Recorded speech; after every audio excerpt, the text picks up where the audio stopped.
Yarok the Desecrated versus Golos Tireless Pilgrim.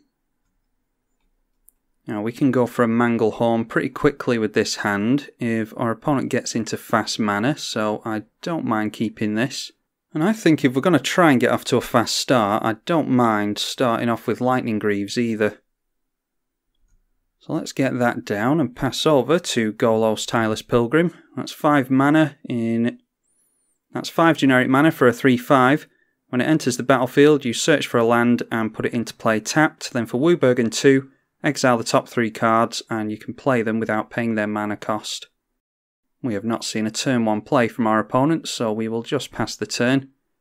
Just waiting on the Verdant Catacombs because I'm not sure if we want to get a black or green source with that. It's probably going to be a breeding pool, but I'm not too sure yet. Yarok the Desecrated is 5 mana in Sultai for a 3/5 Death Touch lifelink. If a permanent entering causes the triggered ability of a permanent you control to trigger, then it triggers an additional time. Unfortunately, can't get down the Risen Reef, so we will just hold up Beast Within. And we really need to get into another coloured source next turn. Green or blue is what we need. What did they reveal off that Coiling Oracle anyway? Well, they revealed the Gitrog monster. So this must be some kind of Lands Matter / ramp deck. Coming in with the Coiling Oracle, they have tapped out, so we will just pass through. Alright, Chromatic Lantern's pretty good. So if we're not going to get into a land, at least we've gotten into some more mana. We're not having the best of luck here, unfortunately. Tapping out again. Yeah, they're not doing too well here, but we're not doing particularly well ourselves either. We'll just see if we can get some luck going here. Okay, Simic Signet. We can go Signet into the Risen Reef. Yeah, let's do that. And when Risen Reef or another elemental enters, we look at the top card of the library, put it into our hand if it's a non-land, and lands we may put into play tapped. We get more mana with the Birds of Paradise. Let's just protect the Risen Reef. We're not going to block with it because we might get into more elementals that can trigger that. Our commander is an elemental, so that's probably what we're going for next turn. That's Golos. Let's see what land they go for here. Alright, it's Maze's End. Oh yeah, they've been playing Gates, I didn't realise. So this is Gate Tribal. A Maze's End deck. 3 and tap, return Maze's End to its owner's hand. Search your library for a gate card and put it onto the battlefield. If you control 10 or more gates with different names, you win the game. Luckily for us, they are a fair old ways away from that. Let's get down our Yarok here. And that will trigger the Risen Reef. It'll trigger it twice because that's what Yarok does best. We get a Growing Rites of Itlamok into our hand. And finally get into a land, so we will put that straight into play because all we want to do here is play out the Birds of Paradise. And we shall leave it there. Doubt Golos or any other creatures are going to be swinging into the Yarok. Let's just protect the Yarok with the Lightning Greaves. And now we can pass the turn. Now what we could do is wait for our opponent to activate the Maze's End. Oh no, return it to its owner's hand is part of the cost. Okay. I was going to say if they put this ability on the stack, then we could blow it up in response with Beast Within, but because return it to its owner's hand is part of the cost, then by the time it's on the stack, it'll already be back in our opponent's hand. So scratch that, we can't do that actually. Okay, Golos has been activated, and I think they already made a land drop. That's something you have to watch out for with Golos. You have to wait for your land drop. You make your land after you've activated Golos because they could have put one of these guild gates into play. Maybe they couldn't have activated Golos without doing that first, I don't know. But they've lost a couple of guild gates to Golos there. Now, how about we trigger a Spring Bloom Druid a couple of times.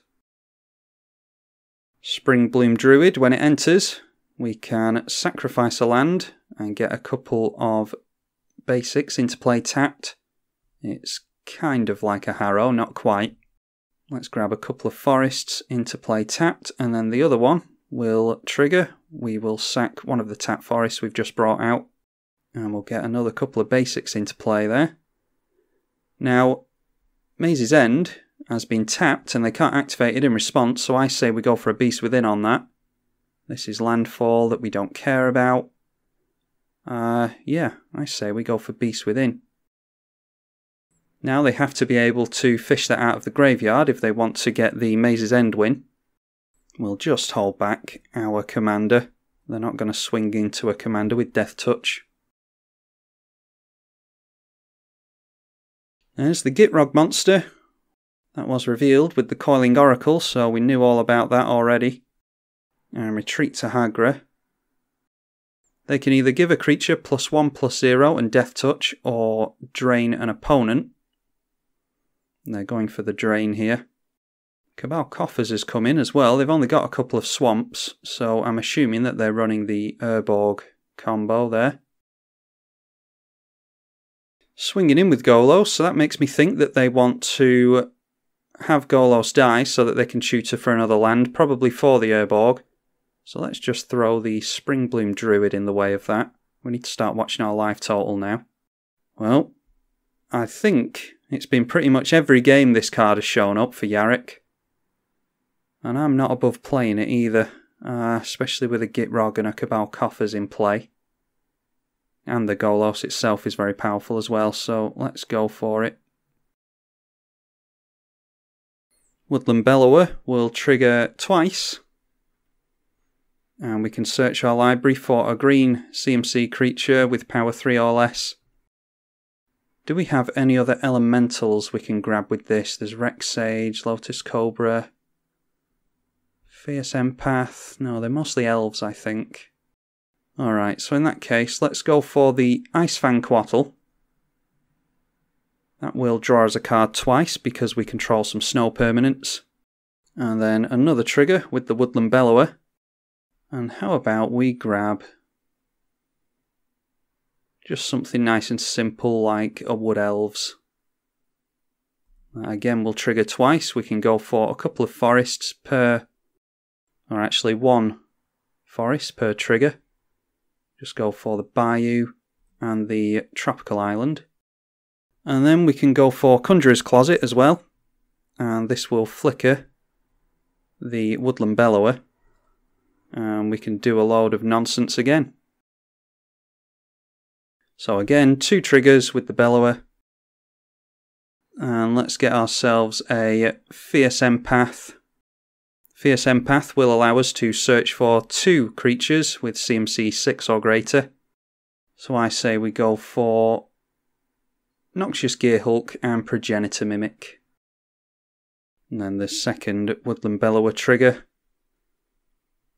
And we will go for a Lotus Cobra, I think, to get lots of mana. And there we are, pass the turn over to our opponent. We have to discard a card. We don't need, well, Growing Rites of Itlamok is a lot of mana. We'll get rid of Manglehorn. Now our opponent is tapping down the swamp that they are about to sacrifice to the Gitrog monster. That makes that Cabal Coffers a lot worse. Tapping down 6 mana and then going for the Ozar Basilica. That is a bounce land. So they will return a land to hand with that. And then drain us for 1 with the lifelink. Not the lifelink, landfall is the word I was after there. And they can play an additional land. The command tower is what they bounced, I imagine. They can play an additional land with the Gitrog monster. And then an Hour of Revelation wipes everything. That's not the end of the world. We did manage to get some good ramp going. I'd rather that hadn't have happened though. How about a Woodfall Primus next turn maybe? Or we could just go for Yarok, couldn't we? We can replay our Yarok and then go for a Woodfall Primus the next turn. And we do get into another land, so that's good. Let's play that and go for our Yarok. Down comes Yarok, and we will crack the fetches at the end of our opponent's turn for the tapped shocklands. And then we'll see if we can get something going with, well, anything that's in our hand really. Woodfall Primus is what I'm thinking currently.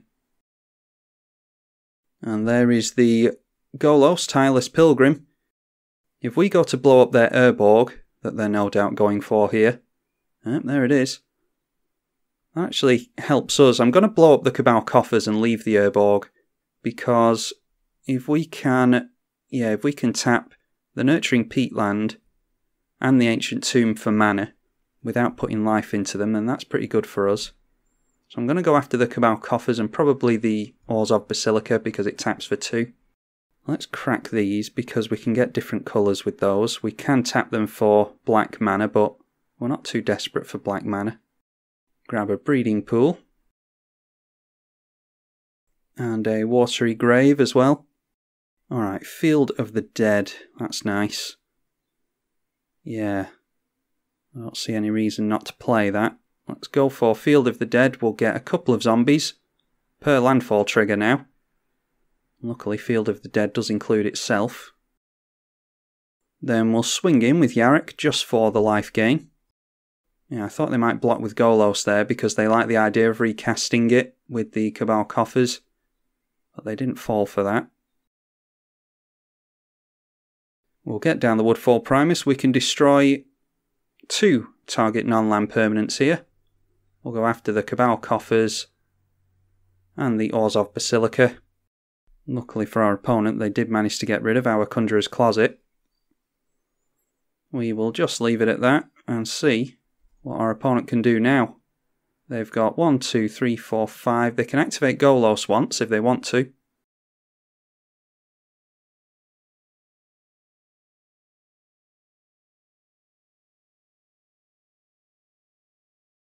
Well, they did go for the Golos activation, and they got a Circuitous Route.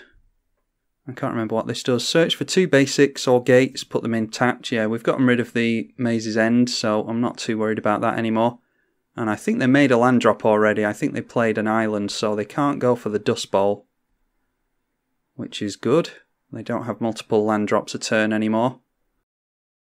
And it's 10 gates they need, isn't it? I imagine they have means of getting Maze's End out of the bin. Haven't really played against Maze's End all that much. Yes, it is 10 or more gates they need. Nissa, Vital Force. How much can we do this turn? I was looking at a Progenitor Mimic for this turn, really.